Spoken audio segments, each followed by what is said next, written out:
Rahayu, salam sejahtera buat kita semua dan selamat datang di YouTube Suki and Diego. Dan aku Suki. Hari ini aku akan memberikan prediksi-prediksi yang barangkali bisa di-sharingkan dan bermanfaat agar kita tahu. Itu aja, ya.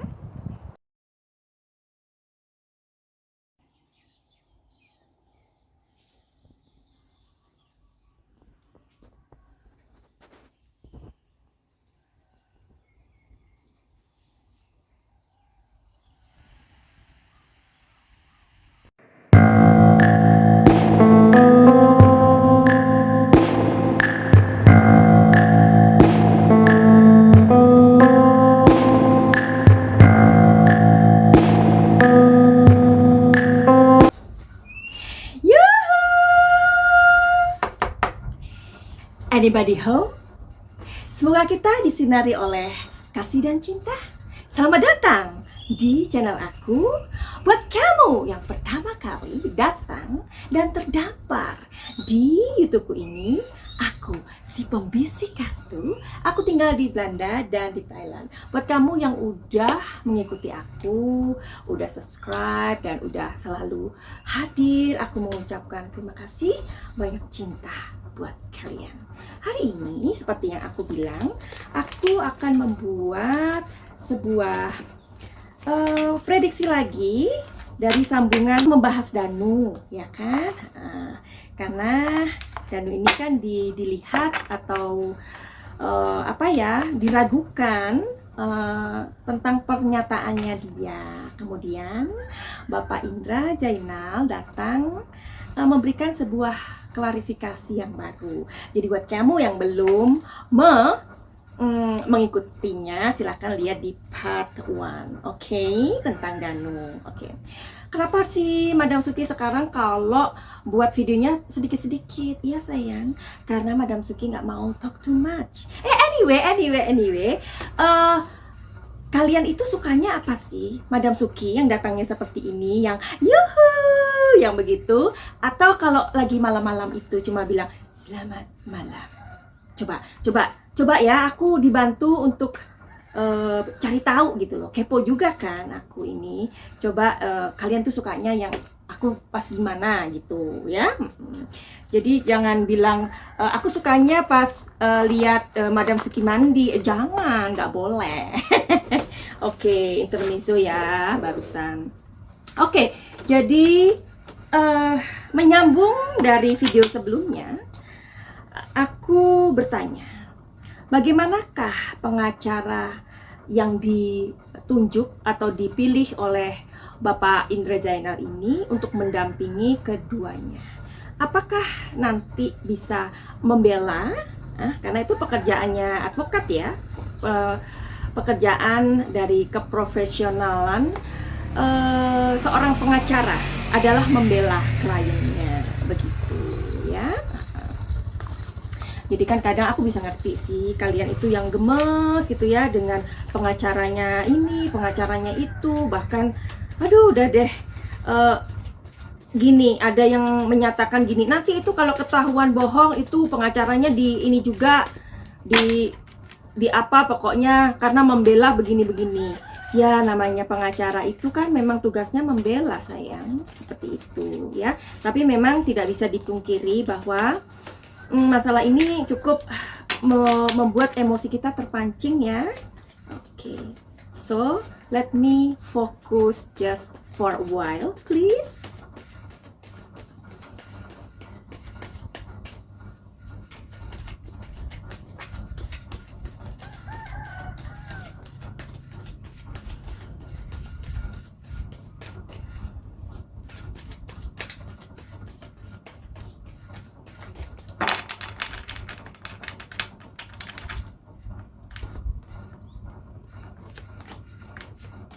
Okay, now I will open my cards and I will read for you. Wow.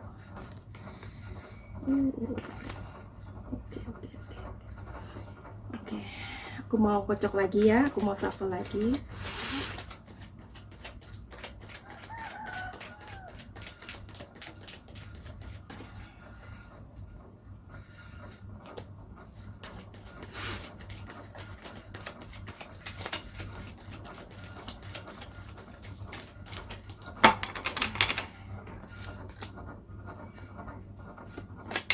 Okay, 2 cards more.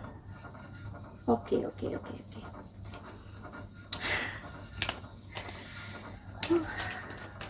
Please give me point.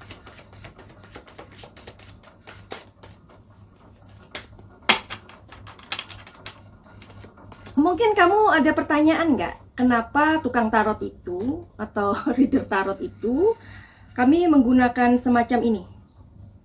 Ya, tujuannya adalah bukan untuk mengundang arwah atau seperti mengundang atau memberikan nuansa mistis, nggak sama sekali. For me, not like that. Ya, aku berpikir juga mungkin teman-teman yang lain yang reader tarot juga nggak seperti itu.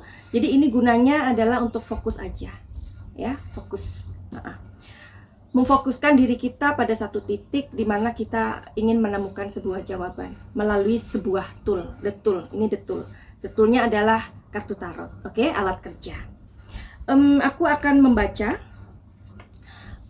bagaimanakah pengacara mereka ini nanti ketika mendampingi, ya, apa? Adakah sebuah kesulitan atau bagaimana nanti? Ini kartunya berat loh. Ada 3 kartu. Oke ya, aku lihatkan ya. Oke. Kartu pertama dari energinya adalah like what I said di video yang before this ya. Ada suppression. Suppression itu adalah ada sebuah tekanan. Jadi emosi Yoris ini kalau dia tidak didampingi oleh pengacara, itu emosinya akan kemana-mana nantinya. Nah, ini yang ditakutkan oleh si Bapak Indra Jainal ini, agar supaya dengan adanya kehadiran pengacara ini akan terhandle ya dari emosinya si Yoris ini. Karena sekali lagi kasus ini sudah terlalu lama dan dibutuhkan stabilitas. Jadi ketika seseorang dengan emosi yang stabil, energinya ini cukup berat. Aduh, panas, Cin. Panas sumpah. Gak apa-apa ya, begini. Oh my god, aku ikutan berat loh. Orang kayak kami ini ya, membaca energi itu juga berat loh ya. Jadi ketika energinya yang ditarik itu adalah energi yang berat, kita yang baca ikut berat gitu. Dan aku kepanasan banget saat ini. Oke, sambil bicara. Di sini energinya, aduh. Oke, wait a minute. Energinya cukup berat di sini karena di sini ada nothingness. Ya. Jadi keberadaan pengacara itu sebenarnya memang sangat dibutuhkan pada saat ini. Ini adalah situasi yang udah klimaks, ya. Tahu kan klimaks ya? Bapak Indra sudah melihat bahwa sudah merasakan bahwa kasus ini adalah kasus yang berat dan ini adalah waktu yang terbaik ya untuk memberikan pengacara kepada Yoris ya, which is kita tahu Yoris sebenarnya nggak mau dari awal. Buat apa gitu kan ya. Nah, kalian kan lebih tahu tuh alasannya si Yoris ini. Jadi karena pelakunya di sini sama sekali belum ditentukan. Kita tahu ya di masyarakat kita ini ya, di kasus Subang ini, bahkan Yoris itu sudah maksudnya dicurigain loh. Nah, aku sudah membuat videonya si Yoris ini. Kalau Yoris itu pelakunya, motifnya apa? Coba, please think about that. Aku tidak berusaha untuk mempengaruhi kalian, ya. Motifnya dia itu apa? Untuk misalkan merampas nyawa dari kedua orang yang dia sayangi, ya. Apalagi kan yayasan ini adalah milik warga. Let's say like this. Misalkan Yoris nggak suka, misalkan ya, aku bilang ini misalkan, dia nggak suka sama adiknya gitu, ya. Itu apa alasannya? Misalkan yayasan itu dia, si Yoris ini membayar seseorang yang sangat ahli dalam manajemen atau apapun seperti yang dilakukan oleh almarhumah adik Amel. Tentu dia akan membayar lebih banyak ataupun sama. Nah, kalau itu adalah orang lain, ya, itu pasti kita tahu loh, orang lain itu bekerjanya bagaimana. Nggak seperti keluarga sendiri. Atau di sini ini ada adiknya sendiri gitu. Nah, ketika Yoris melihat bahwa yayasan ini dipegang adiknya, sangat-sangat luar biasa. Ada sebuah kemajuan. Itu menurut kamu, itu sebuah kebanggaan atau suatu hal yang perlu dia iriin? Kalau dia masih jealous, kenapa? Toh adiknya menguntungkan dia. Toh kalau kita bisa melihat ya, atau kita mendengar dari video-video Yoris yang bisa kita ikuti di mana aja di dunia maya, dia mengatakan adiknya mendapat bagian segini, ibu, mama mendapatkan bagian segini, dan Yoris mendapatkan bagian segini. Itu kalau dikalkulasi itu agak banyak dia. Jadi buat apa? Kalau misalkan dia harus jealous sama adiknya, toh adiknya ini sudah luar biasa. Bahkan kehadiran adiknya ini sudah dulu-dulunya itu 4 bulan gaji guru tidak diselesaikan atau ditunda, ya kan? Seperti itu. Jadi motifnya apa? Nah, jadi Bapak Indra Zainal ini berpikir ini sudah waktunya lah gitu. Makanya beliau dalam klarifikasinya itu sangat singkat ya. Jadi buat teman-teman juga yang membuat konten-konten sebaliknya seperti Bapak Indra Zainal berpesan hati-hati ya. Karena harus dibarengi dengan bukti dari mana sumbernya seperti itu. Aku pun membuat pernyataan kayak gini sebelum aku membaca. Aku juga harus update. Tadi kan dari awal video yang pertama aku mengatakan untuk apa sih update itu sebenarnya? Update itu agar gunanya kasus ini makin jelas dan terbaca. Karena selama 1 minggu, 2 minggu itu something going on. Pasti ada yang terjadi, sesuatu yang baru yang terjadi ini. Nah, itu gunanya update ya. Jadi kita juga mesti wise gitu. Kalaupun dalam pembacaan aku, video-video aku yang lalu-lalu mungkin aku ada yang maksudnya yang seperti itu ya, kayaknya memang itulah aku gitu loh. Tapi dalam hatiku yang paling dalam bukan berarti aku tidak menghargai tragedi ini.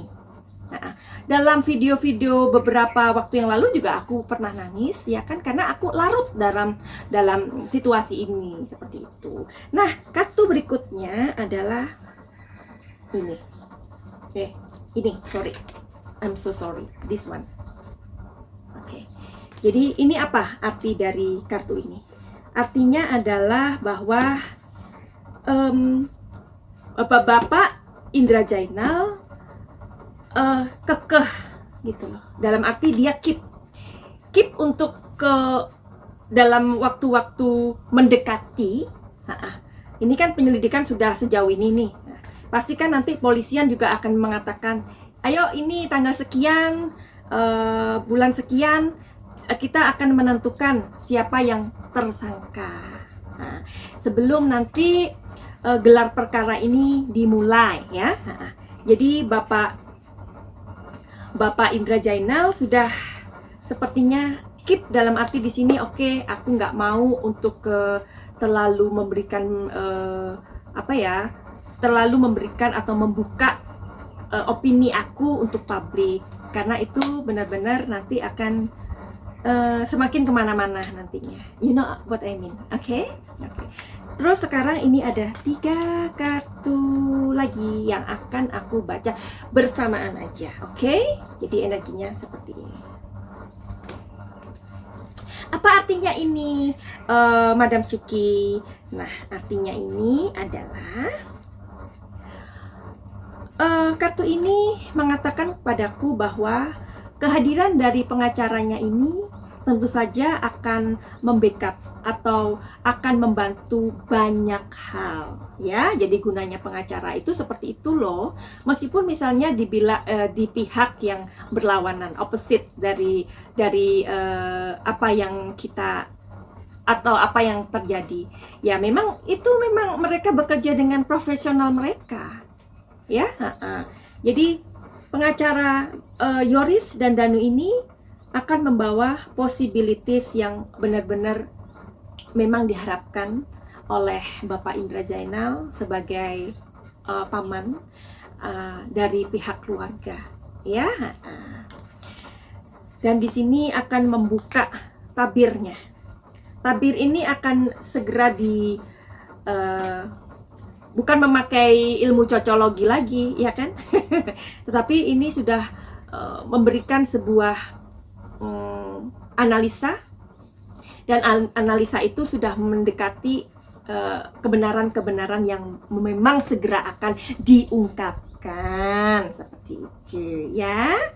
Dan di sini nampaknya going with the flow. Jadi kasus ini akan bergulir sesegera karena pihak dari masing-masing orang kubu. Nah, kalian kan juga sudah terpecah menjadi dua kubu, ya kan? Dan di sini aku adalah orang yang netral. Kami adalah orang yang netral.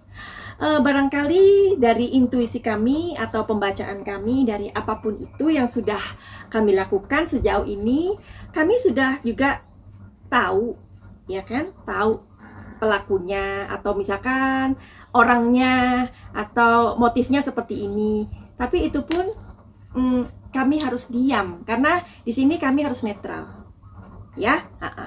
Jadi di antara dua kubu ini dengan kehadiran masing-masing pengacara, dan pengacara ini dengan kepiawaian mereka akan memprotek tentunya klien mereka dengan argumentasi mereka, dengan analisa mereka, dengan apapun yang nanti dibutuhkan oleh mereka ketika persidangan ini terjadi. Makanya di sini kartunya keluar going with the flow. Sebagai kita saat ini kita berdoa, ayo berdoa supaya nanti Yoris dan Danu bisa didampingi dengan pengacara yang handal, yang bisa memprotek mereka. Dan sebaliknya juga kalau kamu ada di kubunya Bapak Yosef, pastilah pengacara Bapak Yosef akan membela kliennya, karena itu adalah tugas dari keprofesionalan masing-masing. Oke? Seperti aku juga, karena aku juga adalah pembaca energi yang profesional. Jadi silakan datang untuk kamu yang punya masalah dengan kehidupan ini, pengen tahu, pengen diintipin, pengen dibisikin, apapun itu silahkan untuk membooking waktu aku. Caranya terhubung dengan aku bagaimana? Ada di deskripsi. Oke. Anyway, sebenarnya pembahasan Danu ini belum selesai, tapi aku putus di sini ya. Kenapa? Karena aku nggak mau panjang-panjang lagi, ya kan? Mendingan dikasih part 3 aja deh, part 3. Pertanyaanku adalah, apakah sebenarnya Danu itu bohong?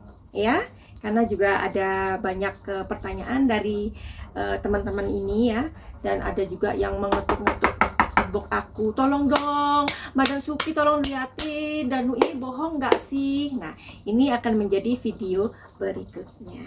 Finally, send love and light. Salam.